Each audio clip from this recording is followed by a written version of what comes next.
Donc pour ce dernier moment de cette journée, on s'est dit que c'était une bonne idée, puisqu'on est beaucoup de jeunes chercheurs, donc doctorants ou jeunes docteurs, d'en profiter pour présenter quelques réseaux qui sont destinés spécifiquement aux jeunes chercheurs, donc en cours de thèse ou en sortie de thèse. Et donc on a demandé à Perrine Galmiche pour le réseau Génol, c'est comme ça que tu prononces ? Tu nous rediras, voilà. Mathieu Noir pour le groupement Vieillissement et Société et Pierre Louet-Saint-Georgy pour le réseau Les Morts, de venir nous représenter leur réseau, à qui ils s'adressent, ce qu'ils proposent, quel est l'intérêt d'y prendre part. Voilà, donc n'hésitez pas si vous avez des questions. Moi, j'ai des questions toutes prêtes, mais si vous avez des questions, n'hésitez pas à intervenir. Et puis, on peut éventuellement faire des liens avec les thématiques de la journée si vous avez d'autres questions. Voilà, le but, c'est que ce soit très, très informel et qu'on puisse interagir. Voilà, donc je vais proposer... Pardon. Oui, alors, si vous voulez bien juste prendre le temps de vous présenter quand vous prenez la parole pour qu'on puisse savoir qui est la personne qui pose la question, ce serait très gentil. Est-ce qu'il y en a un qui veut commencer ? Honneur aux filles. Je ne sais pas si c'est un cadeau. J'ai demandé à Perrine Galmiche, qui représente le réseau Génol.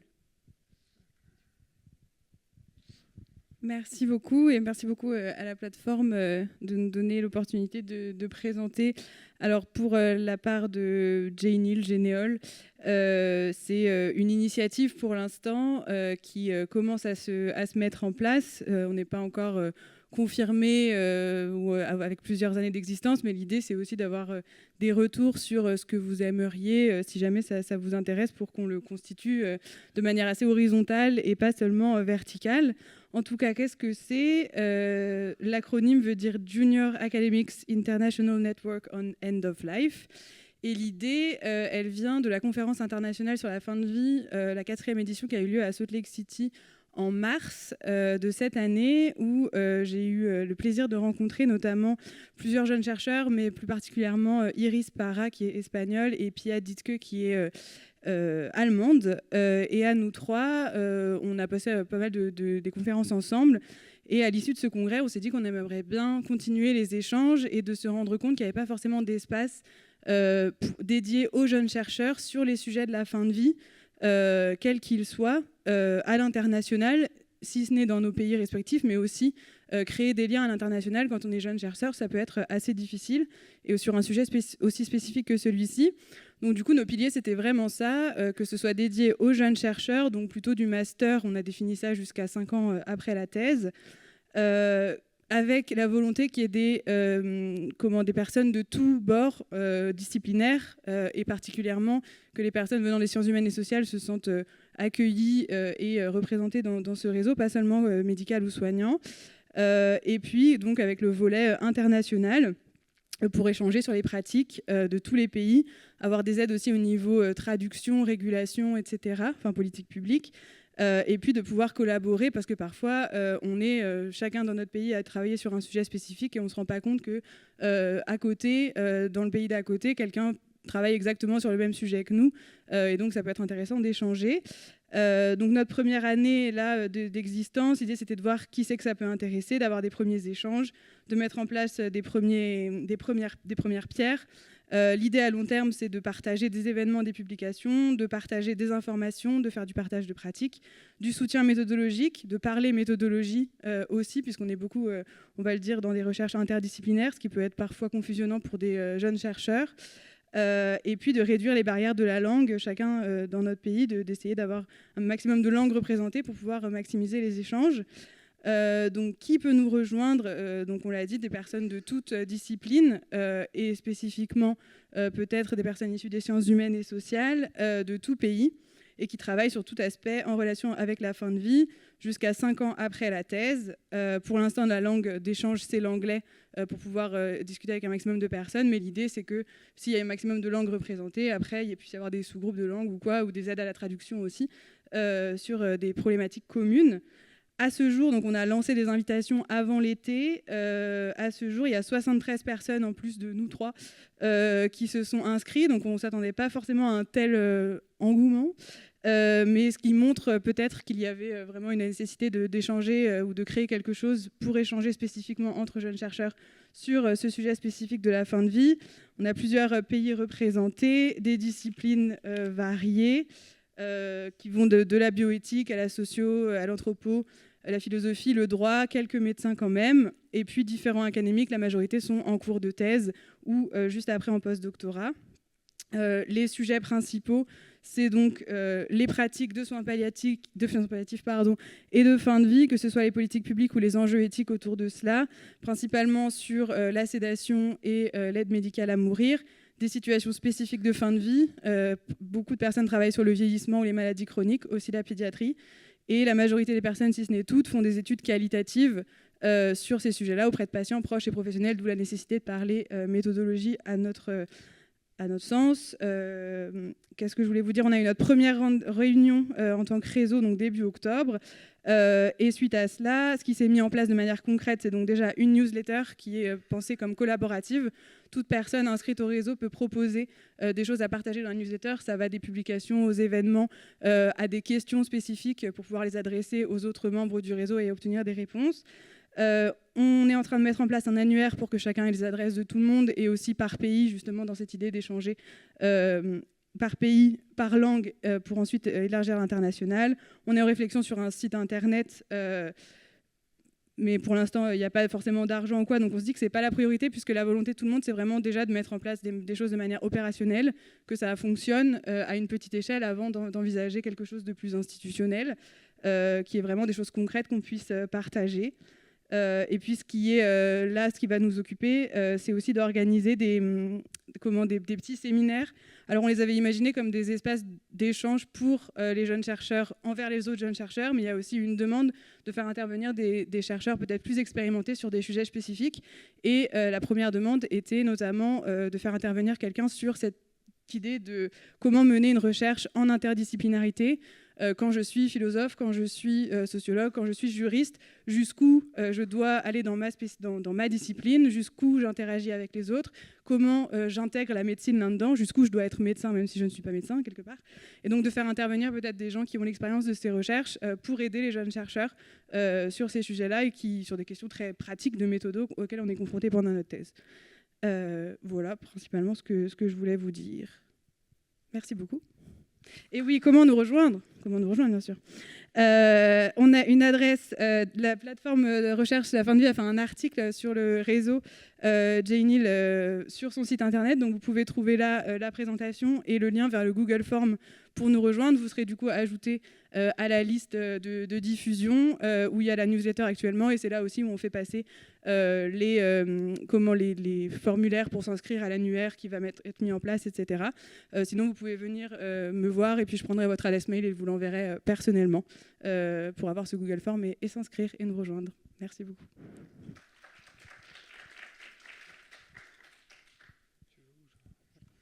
Bon. Eh ben, je vais enchaîner. Donc, moi, c'est Mathieu Noir. Donc, je suis docteur en sociologie. Je suis à la coordination du réseau VS, donc Vieillissement et Société. Donc, vieillissement avec un S. Hein, si vous tapez, on a un site internet. Donc, si vous tapez sur internet, ce sera avec le S. Donc, c'est un réseau de jeunes chercheurs et chercheuses sur le vieillissement. Alors, c'est en sciences sociales. Ça a été créé en fait en 2010. C'est à l'initiative de 4 chercheuses en fait, donc il y avait Véronica Costanina, Aude Béliard, Cécile Charlap, la dernière c'est Sophie Olivier je crois. Et en fait elles cherchaient des collègues avec qui partager sur le thème du vieillissement, ce qui n'est peut-être pas le paysage institutionnel en tout cas de maintenant, parce que depuis il y a quand même eu la création de l'ILVV, différentes initiatives, et donc elles se sont rattachées, elles étaient rattachées au RJCSS, réseau de jeunes chercheurs santé et société, qui existe encore avec plus de 500 inscrits, hein, qui avait été créé en amont par Didier Fassin en 2003. Et donc voilà, comment est-ce que c'est né ? Donc avec des premières collaborations, notamment pour des financements par Campus Condorcet et puis Message Paris Nord.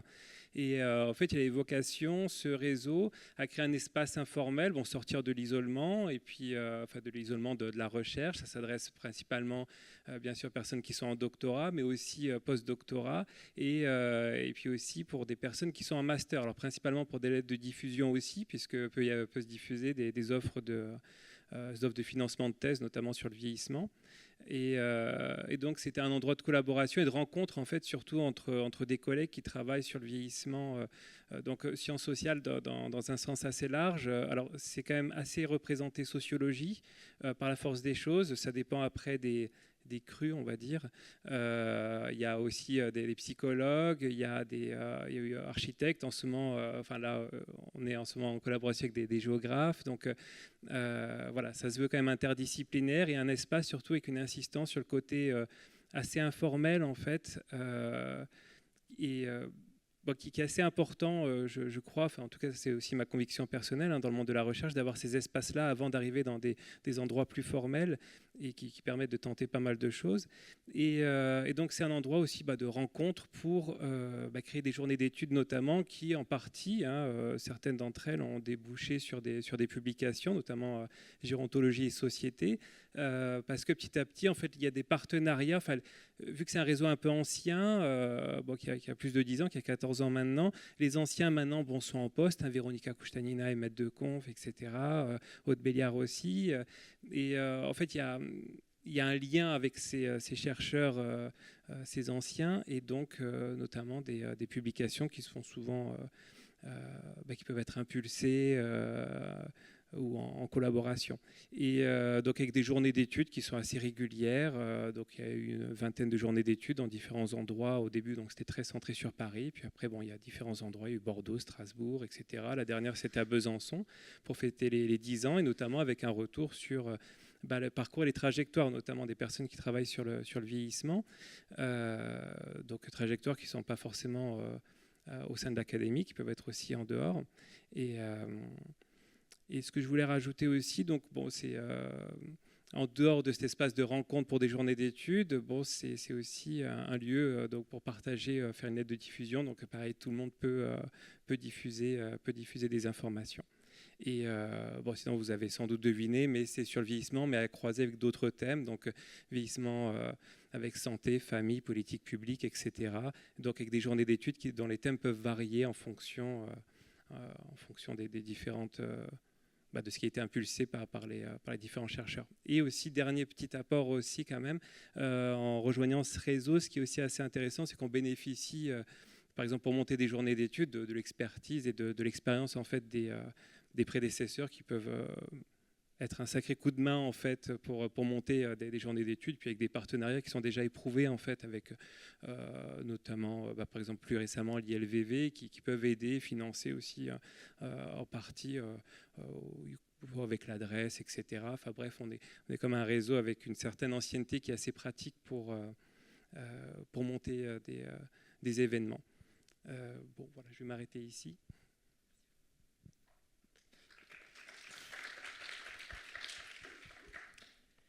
Bonjour à toutes et à tous. D'abord, merci à Clémence et à la Plateforme nationale pour la recherche sur la fin de vie pour votre invitation. C'est toujours une grande chance pour nous, jeunes chercheurs, d'avoir une journée dédiée à nous et aussi de pouvoir présenter nos réseaux. Donc, merci. Donc moi, je m'appelle Pierre-Louis Saint-Georgy. Je suis là pour le réseau Les Morts, qui est un réseau de jeunes chercheurs, principalement en sciences humaines et sociales. Alors, encore une fois, en sciences humaines et sociales d'ailleurs. Peut-être à la différence du réseau Génol ou du groupement Vieillissement et Société, nous, on a un sujet qui est un petit peu moins spécifique. Enfin, pour faire simple, en fait, nous, on est un réseau donc, de jeunes chercheurs. Et donc, nous sommes en sciences humaines et sociales, et c'est principalement autour des études sur la mort. Donc, on n'est pas forcément sur la fin de vie, même si c'est un thème que nous sommes amenés à aborder quand même très régulièrement au sein du réseau. Alors, nous avons principalement des étudiants. On a quand même des étudiants en licence et en master, un petit peu. Principalement des doctorants, évidemment, et aussi des post-doctorants. Et donc, nous sommes plus de 230 membres en tout.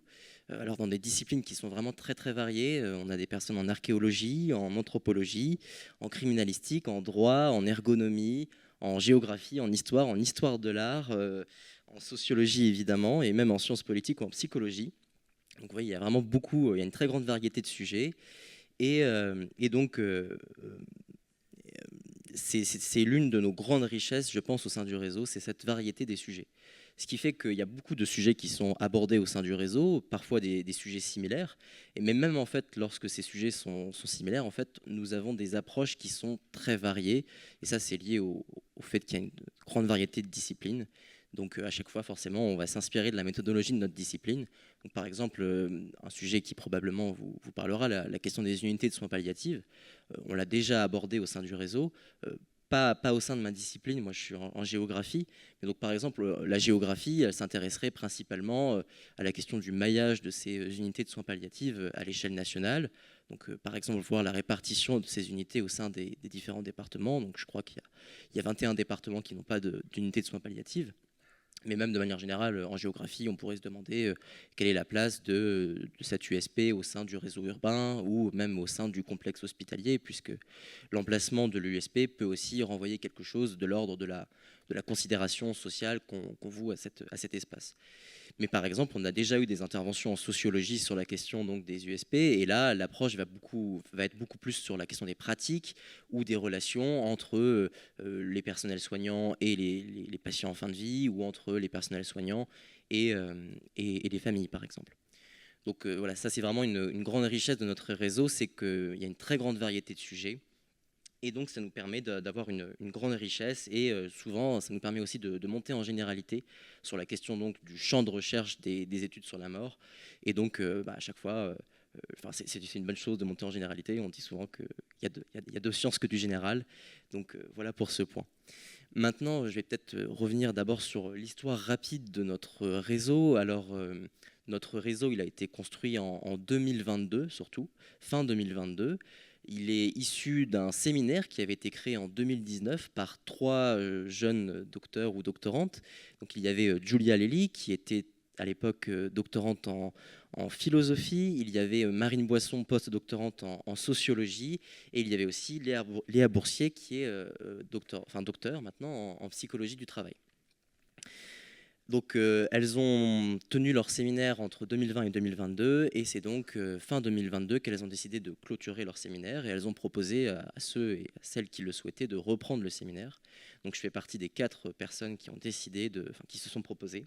Donc, pour nous présenter très rapidement, il y a Bérangère Tarka, qui est doctorante en socio-anthropologie à l'université de Paris-Nanterre.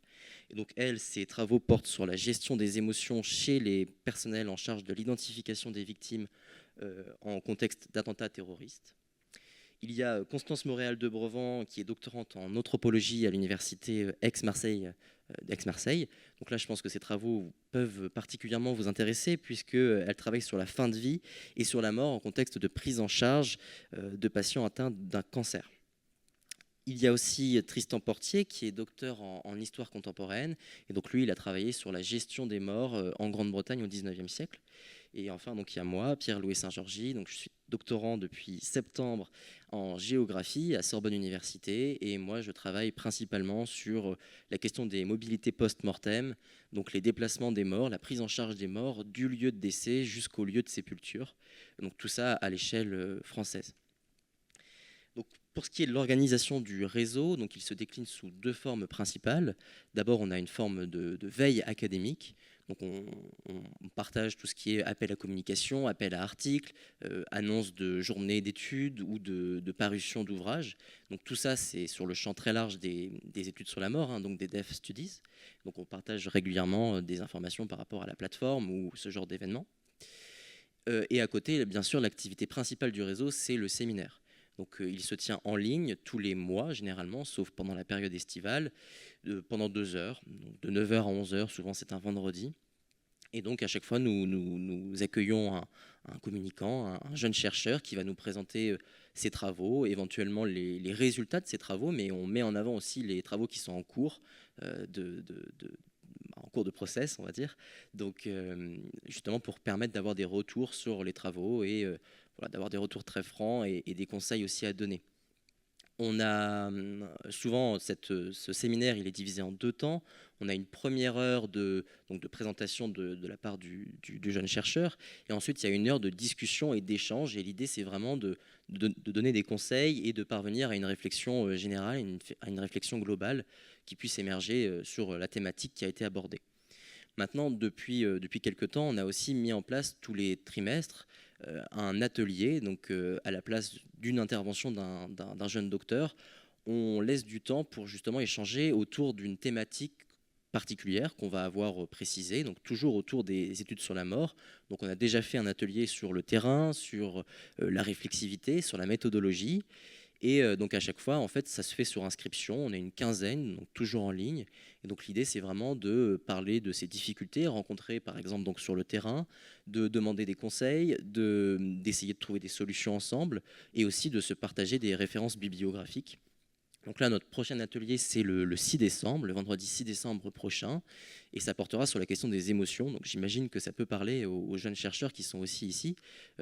Moi, donc souvent, je suis auprès des pompes funèbres, donc moi, je rencontre aussi la question des émotions, peut-être pas les mêmes que ce que vous rencontrez, mais ça peut justement amener à une réflexion assez intéressante, globale, hein, où on peut tous se demander comment on gère, nous, ces émotions qu'on peut ressentir dans nos terrains, qui sont sensibles, comment on gère aussi les émotions des personnes avec qui on va s'entretenir, des personnes qu'on va rencontrer, et puis aussi qu'est-ce qu'on fait de ces émotions, comment on peut le transformer en matériaux scientifiques, comment on peut en faire quelque chose. Donc voilà. Alors maintenant, pour ce qui est de l'intérêt à rejoindre le réseau, alors concrètement, comme je vous l'ai dit, il y a la veille académique qu'on met en place, donc ça peut vous faire gagner du temps de ce point de vue-là, même si forcément on ne va pas remplacer votre travail, et ce sera très large, puisque nous, on balaye sur l'ensemble des études sur la mort. Mais l'intérêt, c'est aussi que vous pouvez prendre connaissance de choses qui ne sont pas directement liées à votre domaine d'études, et pour autant, ça pourra vous intéresser, et peut-être que vous pourrez trouver des liens. Aussi, l'un des intérêts, c'est que donc on peut échanger entre nous de nos difficultés concrètes, et on peut vous mettre en relation avec des personnes qui vont peut-être pas du tout être en lien avec vous, que ce soit en termes de discipline ou d'objet d'étude. Ça peut toujours être intéressant d'ouvrir un peu les horizons, mais on peut aussi vous mettre en relation avec des personnes qui sont issues de votre propre discipline, qui vont avoir la même méthodologie, donc ça peut être intéressant de ce point de vue-là. Maintenant aussi, l'intérêt, c'est qu'à chaque fois, nous mettons en place, quand il y a une communication, on demande aux communicants de faire un résumé. Donc à chaque fois, ils nous font un résumé assez synthétique de leur intervention. Donc même si vous n'avez pas pu y assister, vous pourrez y avoir accès. On a fait une page d'hypothèse, donc une sorte de bloc de recherche du réseau, ça s'appelle Réseau les morts. Donc à chaque fois, il y a un résumé qui est publié, et Constance et moi, généralement, on fait aussi un résumé de la deuxième heure du séminaire, donc le temps de réflexion commune, où à chaque fois, on fait vraiment un résumé aussi pour permettre aux personnes qui n'étaient pas là d'avoir une idée de l'idée générale qui est ressortie, enfin des idées générales qui sont ressorties de la présentation. Et donc voilà, pour terminer, parfois nos échanges ils donnent aussi lieu à des activités en dehors du réseau et en présentiel, parce que c'est quand même important.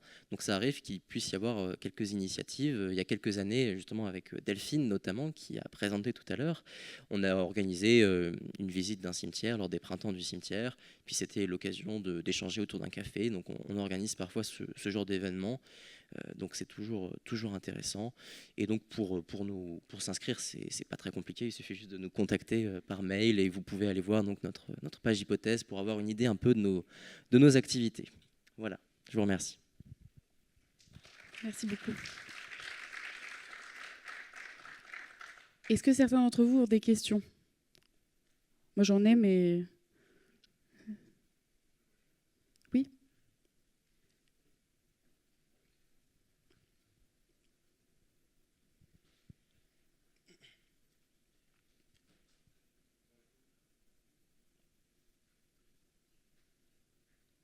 Comme ça, c'est mieux, oui.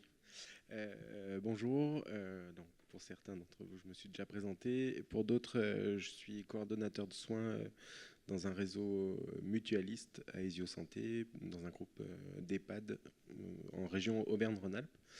Je me lance actuellement dans un DU de recherche en soins infirmiers. Tous les réseaux que vous avez présentés sont pour moi une source... un modèle, on va dire. Vous avez parlé de doctorants, de thèses. Est-ce que ces réseaux-là sont ouverts à des personnes qui commencent la recherche et qui initient un travail sur une recherche en particulier, donc sur les soins palliatifs?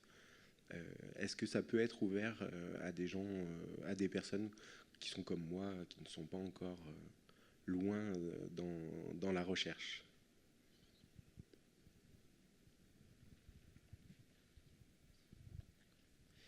Dans le cas du réseau Les Morts, en tout cas, on a aussi beaucoup de personnes qui sont issues du milieu professionnel ou même des particuliers qui viennent parfois y assister. Donc oui, bien sûr, c'est toujours ouvert et après, ça dépendra aussi des interventions qui pourraient vous intéresser. Mais sinon, bien sûr, c'est toujours ouvert, même à des personnes qui sont parfois titularisées, qui peuvent venir, même si on essaie de centrer autour des jeunes chercheurs. Et on a souvent des personnes qui viennent dans l'idée de faire une thèse plus tard ou de faire de la recherche de manière générale et qui justement prennent contact avec nous et ensuite on essaie de les aiguiller. Oui, nous c'est plus ou moins pareil. Enfin, je pense que ce sera le cas pour l'ensemble. En plus, nous de notre côté, il y a un intérêt aussi pour avoir des professionnels, d'anciens professionnels aussi qui sont intéressés par le côté universitaire.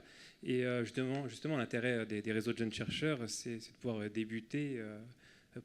Et puis à la fin, normalement, enfin en tout cas, je suppose que ce ne sera pas vrai pour vous, mais après il y a quelque chose de tournant. Là, moi maintenant, en tant que docteur, le but c'est de passer le flambeau à une nouvelle génération qui va ensuite prendre le relais, notamment de la coordination. Puis après, il n'y a pas que la coordination aussi. Bon, là, on est tous coordinateurs de nos réseaux, mais après, il y a aussi bénéficier d'un réseau en étant inscrit sur des listes de diffusion, et puis pour bénéficier justement soit des journées d'études qui se créent, soit pour en proposer aussi, pour repérer d'autres personnes en fait, qui sont sur des sujets similaires des fois. Oui, réponse pas complètement différente. C'est vrai que jeunes chercheurs, on a tendance à l'assimiler à l'académique et du coup à parler de thèse, de licence, de master, mais ça se veut aussi jeunes chercheurs, personnes qui se lancent dans la recherche ou qui voudraient se lancer dans la recherche. Et peut-être c'est plus facile parfois d'échanger avec des personnes qui ne sont pas si loin de nous en termes d'âge dans la recherche.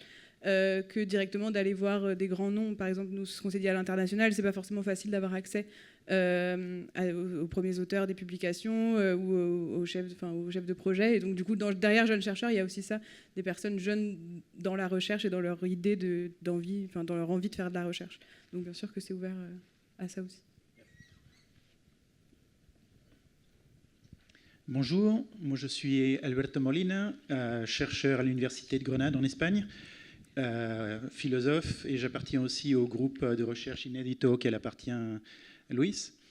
Ce serait bien si vous pouviez, à travers l'organisation, partager vos adresses de contact, parce que moi j'aimerais bien diffuser vos réseaux aux gens que je connais en Espagne ou ailleurs, et pour que aussi non seulement des doctorants, des étudiantes, mais aussi moi par exemple, si j'ai un projet de recherche, je cherche des gens qui pourraient être intéressés par le sujet, un sujet d'ailleurs multidisciplinaire. J'aimerais bien pouvoir vous contacter pour diffuser des informations et voir s'il y a des gens qui pourraient être intéressés.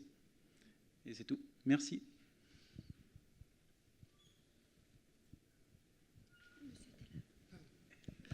Oui. Gérard Ponceau, moi je ne suis pas un jeune chercheur, je suis un médecin retraité de l'assistance publique aux hôpitaux de Paris.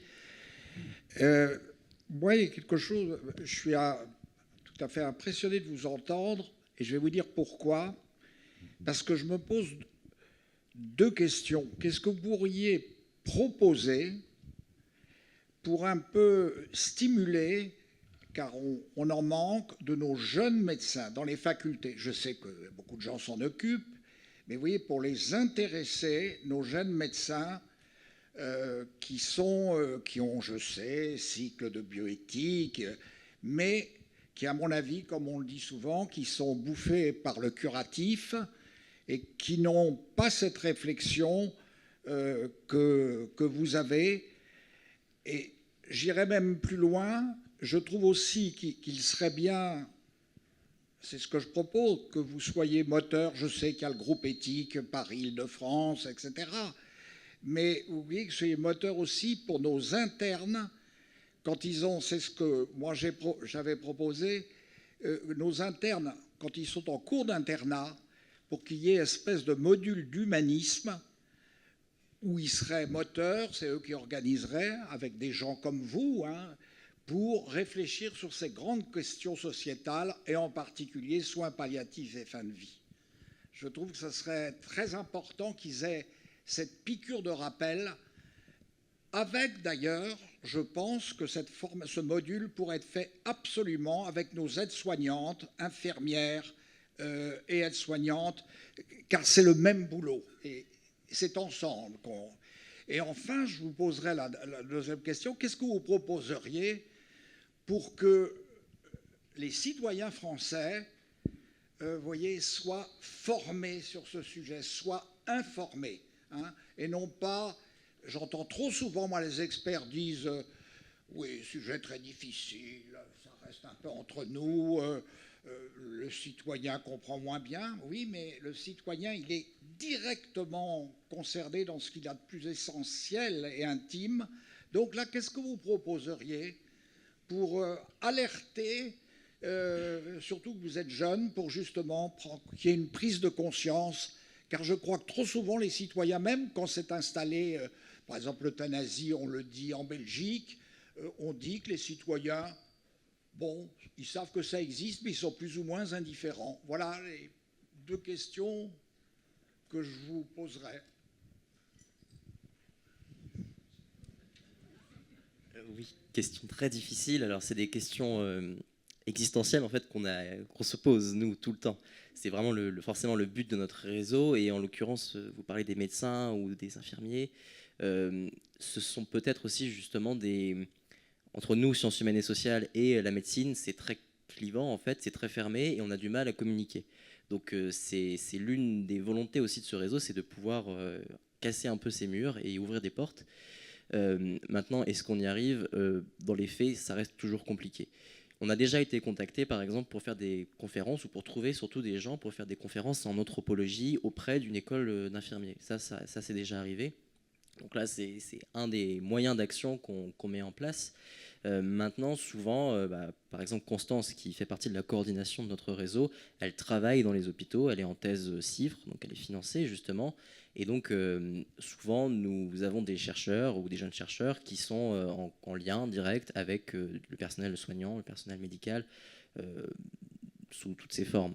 Donc c'est avec ces personnes-là, justement, ces chercheurs-là, qu'on essaie de créer des liens et qu'on essaie de ramener aussi quelques médecins ou quelques aides-soignants au sein du réseau et d'échanger avec eux. Mais ça reste assez compliqué, ils sont assez peu à nous rejoindre.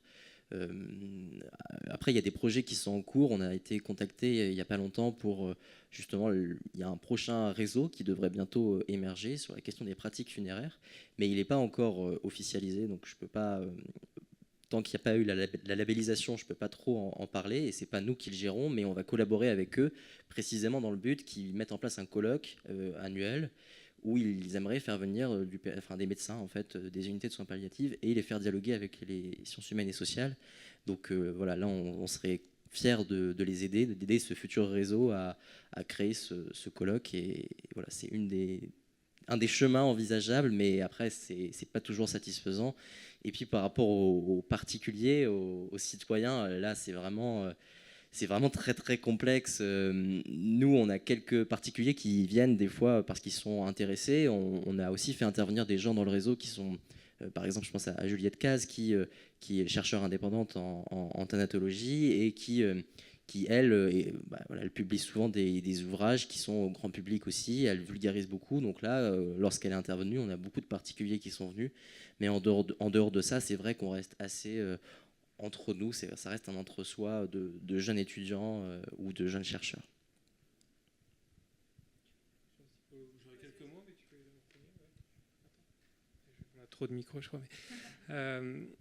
Ouais, moi, pour répondre assez rapidement, bon, la mission quand même en tout cas de notre réseau, elle est peut-être moins pédagogique. Enfin, parce que là, bon, il y a des choses à faire, bien sûr, dans les universités, fac de médecine, des collègues qui enseignent. Moi, je donnais des cours aussi. Mais là, c'est vrai que dans les réseaux de jeunes chercheurs, c'est moins pédagogique. Enfin, ça repose quand même plus sur la mise à contribution de soi, notamment pour participer à un réseau, pour se rendre à une journée d'études, pour être intéressé. Alors, ça dépend bien sûr du dynamisme en fait du réseau, c'est-à-dire avec soit des journées d'études, des séminaires, ou je ne sais pas quelle activité ce qu'on mène, et avec des thèmes qui intéressent, et bien sûr avoir l'information qui peut transiter par des personnes qui peuvent être auprès des professionnels ou des étudiants en médecine.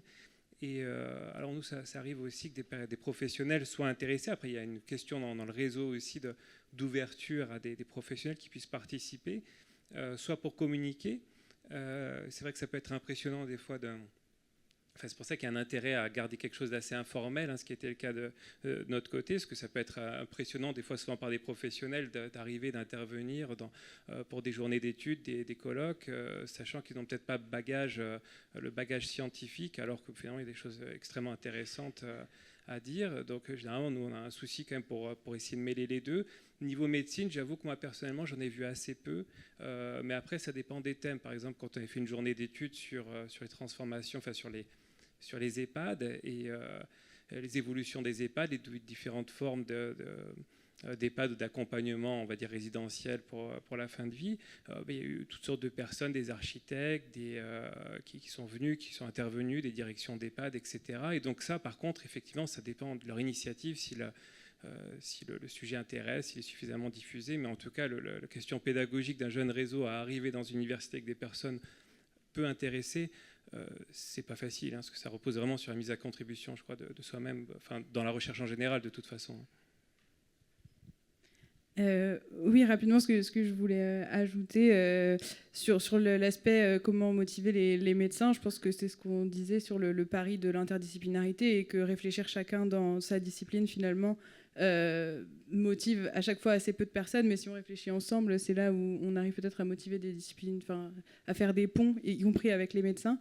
Et sur le grand public, je suis assez marquée dans les premières réponses qu'on a eues sur le réseau, quand même une volonté de savoir comment aller parler ou faire des entretiens auprès des patients et des proches. Et on voit toute la difficulté, et on l'a réentendu aussi ici dans cette journée, d'un a priori que ça serait trop difficile ou quoi. Et je crois qu'on a eu des exemples, notamment avec Solène Blanc et c'est celle qui me vient en tête la dernière, pour qui justement c'est possible de faire ce type de recherche. Et déjà, si on fait tomber, nous, ce type de barrière dans la recherche, en se disant qu'on peut aller parler de la fin de vie et de la mort avec les premiers concernés, ça sera aussi peut-être plus simple d'envisager d'en parler au grand public, et de passer moins de temps à dire que c'est un tabou et que c'est difficile, mais de passer le cap d'en parler et de se rendre compte que via la recherche, il y a en tout cas une volonté de le faire pour pas mal de jeunes et moins jeunes chercheurs aujourd'hui, que c'est possible, que c'est plébiscité par les personnes qu'on interroge, et donc d'aller vers là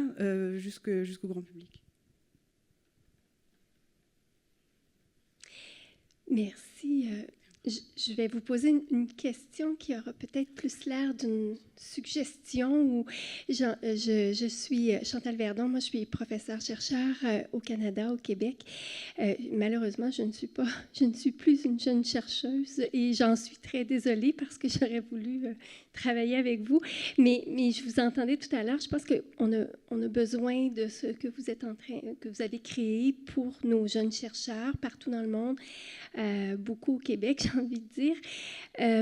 Mais je vous écoutais tout à l'heure quand vous disiez on pourrait faire venir des chercheurs un peu plus avec plus d'expérience. Mais avez-vous pensé aussi que, puis je vais parler pour moi, ça fait maintenant 30 ans, puis j'ai envie de vous dire que j'ai besoin de vous entendre, à savoir quels sont vos questionnements, parce que ça évolue très vite. Je le vois avec mes étudiants au doctorat, post-doctorat, à la maîtrise, même dans plein de secteurs d'activité où vous avez des questions, des questionnements et des réalités qu'on n'avait pas, nous.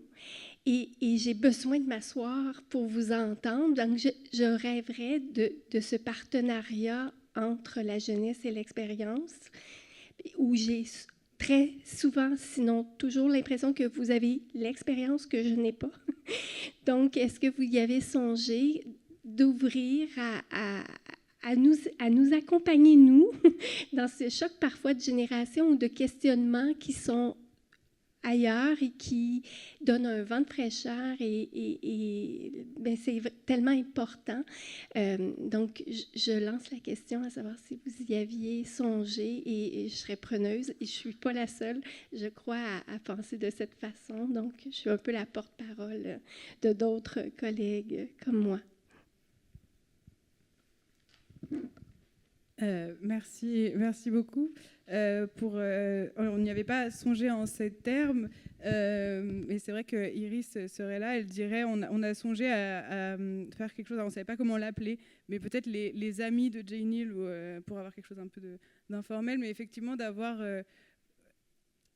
une capacité d'échanger, puisque l'idée c'est d'avoir notre groupe d'échange de jeunes chercheurs et de faire intervenir ponctuellement, mais d'avoir aussi effectivement un pool de chercheurs plus expérimentés pour avoir ce type d'échange. L'idée étant que ça ne prenne pas la place, justement pour garder cette horizontalité peut-être, mais effectivement on y songe, on ne sait pas encore sous quelle forme on pourrait le faire. L'idée d'avoir ces intervenants, ça pouvait être une façon déjà pour l'intervenant d'échanger au moment sur sa thématique. Mais merci beaucoup en tout cas de votre question et de votre intérêt. Ça ne fait que motiver le projet. Nous, de notre côté, vu que le réseau il est un peu ancien et donc depuis il est en partenariat avec notamment le RT7, qui est le réseau thématique 7 de l'AFS, Association française de sociologie. Du coup, on fait beaucoup d'événements en fait ensemble, et en plus c'est un réseau thématique qui est assez ouvert aux interventions de personnes qui débutent la recherche. Moi, quand j'ai commencé la première année de doctorat, c'était très ouvert pour j'ai pu communiquer, échanger de manière, alors soit de manière formelle aussi à l'occasion d'une journée du RT7, soit à l'occasion de manière plus informelle, en fait, le réseau étant identifié, le réseau VS étant identifié par le RT7. Avec une sorte de collaboration de longue date. Donc ce sont des échanges qui sont assez fréquents en fait. Donc il arrive, et puis il y a un bon équilibre en fait, c'est-à-dire sans être on va dire supplanté ou pressé par le poids des chercheurs plus anciens, plus assis dans leur thématique, et qui peuvent contribuer aussi à encourager les nouvelles voies qui émergent, les nouvelles thématiques qui bougent aussi en fonction du contexte. Donc ouais, ça se fait pas mal ça de notre côté. Mais vous êtes la bienvenue, vous êtes les bienvenus, c'est sûr, c'est une évidence. Le seul problème que je vois, c'est qu'on a plusieurs personnes depuis le Canada, et vu que nous c'est le matin, je crois que le décalage horaire, malheureusement, ça sera peut-être un peu compliqué de votre côté, mais non, on est évidemment ouvert.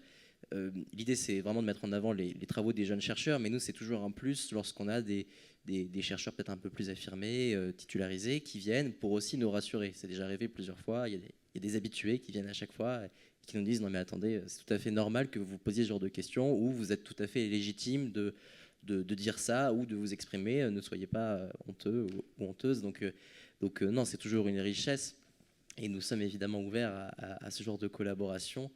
On a, nous, pour projet, mais c'est peut-être un peu petit finalement, de dédier une séance vraiment à ce que des chercheurs, il y en a déjà quelques-uns qui sont entrés en contact avec nous, qui sont maîtres de conf ou professeurs des universités, en fait, à ce qu'ils viennent nous parler un peu de leur programme de recherche, de leurs travaux, et justement aussi pour que nous, on puisse voir aussi ce que c'est après la thèse, ce que c'est après le post-doctorat, et voilà. Mais sinon, évidemment, vous, de votre côté, vous pouvez bien sûr venir voir ce que nous, on propose, et l'avancée de nos travaux, même s'ils ne sont pas toujours aboutis. Voilà. Donc moi, je suis Sarah Carvalho, je suis professeure de philosophie et coprésidente de la plateforme nationale pour la recherche sur la fin de vie. J'ai deux questions. La première, c'est, vous êtes dans des réseaux interdisciplinaires. Bon, on a vu que c'était quand même pas facile, l'interdisciplinarité SHS santé. C'est vrai pour tout le monde, à tous les âges. Mais ce qui m'intéresse là, c'est plutôt pour des jeunes chercheurs. Vous avez évidemment des perspectives de carrière. Et comment vous négociez l'ancrage disciplinaire qui est requis pour que vous puissiez exister universitairement, je dirais, et l'interdisciplinarité qui est tout aussi requise par vos objets. Donc ça, c'est ma première question. Et ma deuxième question, c'est de façon assez pragmatique, qu'est-ce que vous pourriez attendre, par exemple, de la plateforme nationale pour la recherche sur la fin de vie ? On ne donnera pas de poste. De temps en temps, on donne un peu d'argent, mais voilà. Mais voilà, quelles seraient vos demandes ? Et puis, je ne sais pas si vous serez là demain matin, mais on annoncera le lancement du programme interdisciplinaire, programme de recherche interdisciplinaire sur la fin de vie. Voilà, d'une façon concrète, nous, je rejoins tout à fait ce que disait Chantal Verdon, on a besoin de jeunes chercheurs, mais C'est toujours un peu mettre des cercles dans des carrés, de mettre des jeunes chercheurs pas titulaires dans des projets de recherche. Voilà. Quels seraient les besoins que vous nous adresseriez ? Je vous remercie pour votre question. Je vais surtout commencer par la seconde, parce que la première, je ne suis pas sûr d'avoir une réponse convenable. Mais pour la seconde, ce qu'on attend de vous, c'est déjà ce que vous êtes en train de faire. Là, le fait qu'on puisse parler de nos réseaux, c'est déjà une grande chance. Vous nous mettez aussi en avant du fait de votre annuaire. Donc ce genre de choses, c'est déjà le bienvenu. Après, forcément, ce qui a tendance à manquer, c'est les financements. C'est l'argent. On ne peut pas faire sans. Donc... Je ne sais pas ce que vous pourriez faire de plus, honnêtement. Par rapport à la question interdisciplinaire et quand même rester ancré dans sa discipline, je sais pas, je suis pas sûr que ce soit forcément que ça s'oppose. Donc, je me l'étais pas posé très honnêtement cette question. Donc, voilà, je suis pas sûr d'avoir plus d'éléments à vous donner. Moi, de mon côté, sur ce que la plateforme de fin de vie peut faire, j'ai plein d'idées qui peuvent être parfaitement irresponsables ni niveau économique. Mais déjà, la première chose, je pense, qui est assez intéressante, c'est bien sûr peut-être faire relais en fait, de ce qui peut se passer dans ce réseau-là. Après, selon les budgets, ça peut être soutenir en fait, soutenir des événements scientifiques. Après, au-delà de ça, mais ça, on rentre dans un autre budget, c'est soutenir des projets, peut-être pas des projets sous la forme de plusieurs années, qui là d'un coup c'est un budget qui est assez grand, mais des projets de jeunes chercheurs, parce que c'est vrai qu'il peut y avoir il y a des institutions pour soutenir ça, mais c'est il y a je sais pas, il y a une sorte d'articulation en fait à la sortie de la thèse qui est des fois pas évidente et qui peut, à mon avis, peut y avoir des projets qui peuvent être faits sur un temps relativement restreint, mais après ça dépend des budgets bien sûr. Et puis après, en termes de soutien à la recherche, mais je ne sais pas si la plateforme peut être éligible ou si elle aurait le budget aussi, mais c'est de soutien au doctorat sous la forme de chiffres, des choses comme ça. Mais là, je sors un petit peu de l'idée du réseau. Je pense au soutien à la recherche de manière générale. Pour les jeunes chercheurs et chercheuses. Sinon, pour le côté interdisciplinaire, alors je ne saurais pas comment, je pourrais y répondre moi-même, comment est-ce que je m'arrange avec d'autres disciplines, soit en dialogue, soit des fois en confrontation, ça dépend, tout n'est pas... des fois, tout n'est pas compatible et des fois, c'est tant mieux, des fois, c'est tant pis. Et puis, au sein d'un réseau, c'est ça qu'il y avait d'intéressant, en tout cas, dans l'expérience qu'on a eue, d'avoir des choses interdisciplinaires, c'est que ça a pu ça a pu participer à construire des équipes de recherche elles-mêmes pluridisciplinaires qui sont entendues. Par exemple, nous, on avait dans la coordination Céline Rassin en psychologie et puis Christophe Humbert qui est en sociologie et qui se sont mis ensemble, notamment pour répondre à un projet à l'époque sur les conditions de vie en EHPAD pendant la période des restrictions sanitaires liées au Covid. Et puis qui sont mêlés aussi avec qui avait un collègue primatologue. Et donc, c'était une très bonne équipe pour répondre aussi, qui répondait très bien à des critères, notamment pour disposer de financement, pour mener à bien ça. Donc, ça peut être des bons espaces, je crois, c'est les réseaux de jeunes chercheurs pour justement tester un petit peu l'interdisciplinarité au-delà de... parce que moi, quand je suis rentré dedans, j'avais les yeux pleins de cœur avec l'interdisciplinaire, puis petit à petit, on voit des limites. Donc, ça peut être... moi, je trouve que c'est un bon endroit pour le tester. Ouais. Non, juste ajouter sur la plateforme, mais je crois que vous avez déjà ça, peut-être mettre en avant l'aide à la mobilité pour les congrès et puis éventuellement organiser des journées d'études, faire venir des personnes de l'étranger et puis voilà, se déplacer en congrès pour quand les universités n'ont pas forcément les moyens ou voilà, pour tout le monde. Et puis sur l'interdisciplinarité, c'est justement une des premières questions qu'on voudrait adresser. Donc on vous invitera ou on vous donnera le compte-rendu de nos réflexions. Mais c'est vrai que c'est une question qui revient beaucoup, en tout cas des premiers échanges qu'on a eus entre nous. Alors, je me ressasse votre question, du coup. Il y a un élément qui pourrait aussi nous aider, c'est que nous, on est virtuel, entièrement virtuel, en ligne, et donc on n'a pas d'espace vraiment pour discuter entre nous. Je ne sais pas si c'est dans vos cordes, si c'est une possibilité, mais on aurait pour projet peut-être un jour de mener une journée d'études en présentiel, et donc ça pourrait être un soutien qui pourrait être vraiment important pour nous. On est du coup assez indépendant, on n'est pas rattaché à une université, à un laboratoire en particulier, mais donc il nous manque quand même cet espace académique réel dans lequel on puisse mener quelque chose. Donc c'est vrai que ça pourrait être quelque chose qui pourrait vraiment nous aider grandement. Voilà.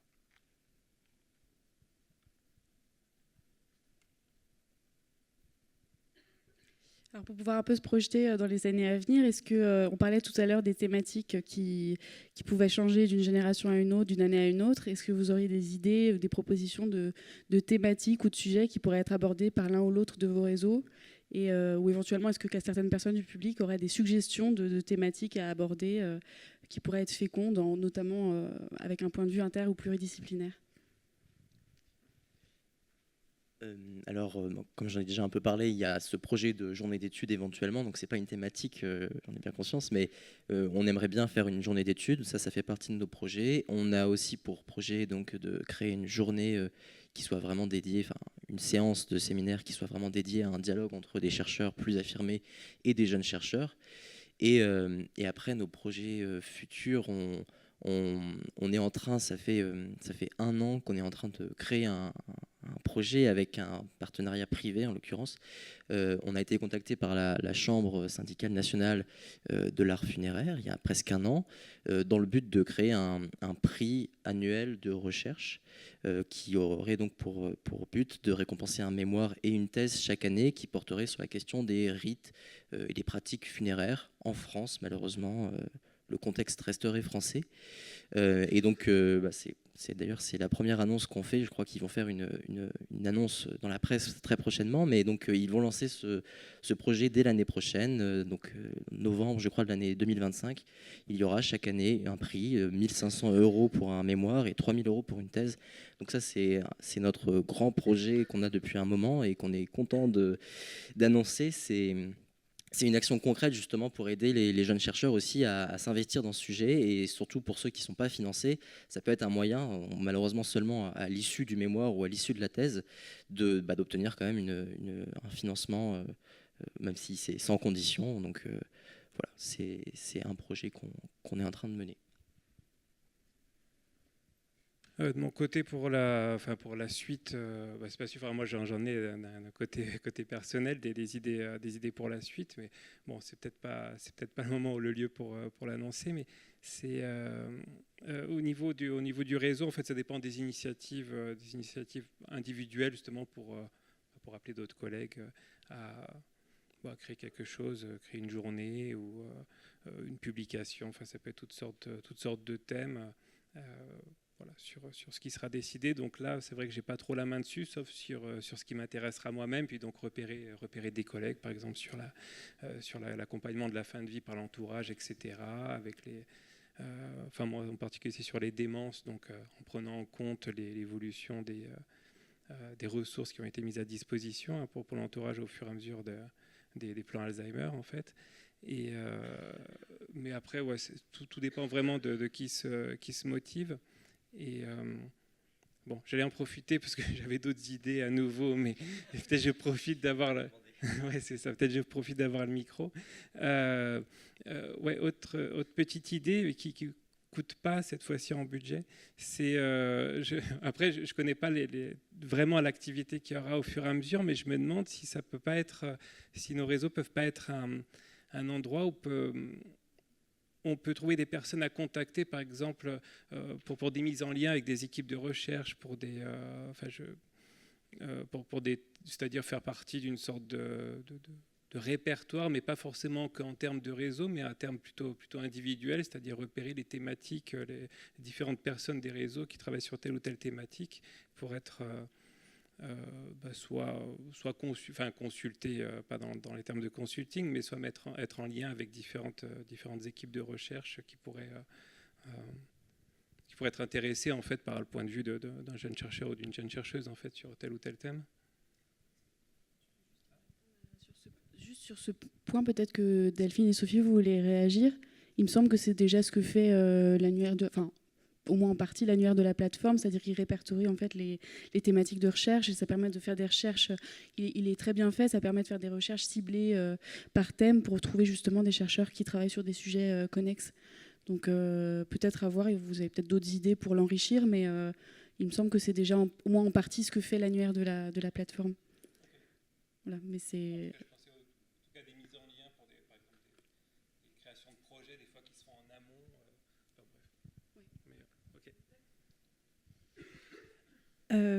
Rapidement sur les sujets, ceux qui vont nous occuper, on a parlé de l'interdisciplinarité, aussi essayer d'avoir un état de l'art, des pratiques et surtout des lois et politiques publiques dans chaque pays représentées dans le réseau sur soins palliatifs, fin de vie, et éventuellement aide à mourir s'il y a lieu. Pour vraiment avoir un panorama un peu complet et que chaque personne, puisqu'on n'a pas le temps de faire nous pour tous les pays, donc si chaque personne y met du sien dans son pays, c'est vrai que ça pourrait avoir, enfin en tout cas c'est un projet, une idée de projet qu'on a de réflexion ensemble. Et puis cette idée, je l'ai un peu dit de manière détournée, comment faire de la recherche qualitative auprès des premiers concernés, qui est vraiment une préoccupation, je pense, de beaucoup de personnes. Enfin, en tout cas de celles qui sont venues vers nous. Et puis à terme, si on se projette à plusieurs années, c'est vrai que là, on s'est dit que c'était un moyen d'identifier des personnes qui travaillaient sur les mêmes sujets que nous à l'international. L'idée, ça pourrait être aussi de développer des projets en collaboration à l'international après, d'amener nous-mêmes des idées et des sujets qu'on voudrait voir traités dans plusieurs pays de manière simultanée. Mais ça, ce sera plus tard.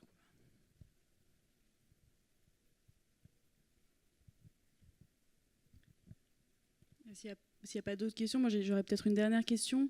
Est-ce que, peut-être pour conclure, vous auriez un conseil ou quelques conseils à donner pour des jeunes chercheurs, peut-être en faisant un petit retour d'expérience? Pourquoi est-ce que vous avez choisi de rejoindre un réseau ou de construire un réseau? Qu'est-ce qui vous a manqué ou qu'est-ce que ça vous a apporté à l'inverse pendant votre thèse, en ce début de thèse pour ceux qui débutent? Voilà, est-ce que vous auriez un message à faire passer aux jeunes chercheurs qui seraient dans la salle, qui seraient peut-être un peu isolés ou un peu perdus voilà. Je crois que c'est moi en fait, le jeune chercheur un peu perdu là. Moi je suis vraiment un bébé chercheur là. Tout à l'heure on parlait de bébé chercheur, moi je suis vraiment le nouveau-né. J'ai à peine 3 mois d'existence. Donc je suis pas sûr d'avoir de conseils à vous donner, c'est peut-être plus l'inverse. La seule chose dont j'ai vraiment pris conscience depuis que je suis dans la coordination du réseau ces dernières années, c'est vraiment l'importance de ne pas rester isolé. Je ne sais pas comment ça se passe dans la médecine, en tout cas dans les sciences humaines et sociales, et surtout dans ma discipline en géographie. Et depuis le Covid notamment, il y a quand même une tendance à ce qu'on reste seul en fait. Nous, malheureusement, notre séminaire il est en ligne, donc ça ne va pas forcément vous aider de ce point de vue-là. Même si on peut quand même organiser quelques petits événements des fois, et malgré tout, ça peut vous mettre en relation avec des personnes, donc c'est déjà un bon début. Mais oui, l'idée principale, je pense, le conseil principal, c'est de vraiment se rendre justement à ce genre d'événement où c'est informel, où vraiment on peut quand même échanger, et même si vous avez une question, vous pouvez la soumettre à l'ensemble du groupe. Donc, et puis en plus, souvent, on est quand même une bonne vingtaine de personnes, donc c'est quand même assez dynamique pour un séminaire en ligne, et ça peut quand même permettre un peu de pallier cet isolement généralisé des jeunes chercheurs. Moi, dans mon expérience, maintenant le doctorat est fini, mais je suis rentré je me suis mis dans le réseau assez tôt et je trouvais ça très très utile parce que moi-même j'étais à la recherche d'espaces informels vraiment pour discuter. Alors il y en avait, il y en avait dans mon université, mais plutôt, pas vraiment associés au vieillissement, pas trop dans mes thématiques. Alors moi, dans ma thèse, justement, j'ai plusieurs entrées théoriques qui, des fois, certaines ne sont pas forcément pleinement dans les vieillissements. Donc, j'avais un intérêt à me mettre dans plusieurs réseaux, plusieurs espaces, en fait, pour discuter de chaque aspect qui pouvait être transversaux à ma thèse. Et donc, je trouvais ça vraiment assez intéressant, et surtout pour les rencontres. Alors, c'est pas juste pour avoir des collègues, hein, mais c'est une manière, sans s'en rendre compte, je trouve, on prend beaucoup connaissance d'un paysage scientifique et de travaux des collègues, des plus anciens, des plus jeunes, parce que vous avez rencontré d'autres collègues qui connaissent finalement les travaux, qui sont sous la direction d'eux, et d'où, des fois, le monde de la recherche tel qu'on quand on rentre, moi je sais que je trouvais qu'il y avait un énorme pas entre le master et le doctorat, et d'un coup ça ne devient pas une sorte de nébuleuse un peu opaque ou incompréhensible. Enfin, on arrive bien à se dessiner en fait ce paysage de la recherche, et ça je crois que c'est quand même un grand pas en fait quand on fait de la recherche, et je trouve qu'on en bénéficie de manière sans énorme effort quelque part, s'arriver un peu à soi, et puis après on connaît différents collègues, des plus assis, ceux qui sont sortis puis qui sont maintenant dans la recherche ou plutôt professionnellement, mais qui ont encore, professionnellement en dehors de l'université, mais qui ont encore un lien avec le réseau. Donc il y a tout cet apprentissage-là, cette socialisation informelle dont on bénéficie fortement sans grand effort en fait, je trouvais. Oui, j'ai pas grand-chose à ajouter. Ni de conseils à donner, ça serait plutôt de dire c'est un espace qui permet de s'autoriser à poser des questions, déjà sur le fond de nos sujets, mais aussi des questions tout à fait pratiques. Et c'est vrai que selon notre université, on n'a pas forcément d'espace de parole entre doctorants où des disciplines sont très différentes. Et donc ce qui s'applique à l'un ne s'applique pas à l'autre. Et le fait d'échanger avec des personnes de ces disciplines ou sur les mêmes sujets, on s'autorise à poser des questions aussi en termes d'avancement. Est-ce que c'est normal que j'en sois là dans mon terrain au bout d'un an? Est-ce que je ne devrais pas être plus loin? De s'autoriser à poser ce genre de questions, de ne pas rester dans son coin avec. Le fait d'avoir des jeunes chercheurs autour de soi pour le faire, c'est vraiment un plus. En tout cas, c'est ce que j'ai trouvé dans ces réseaux.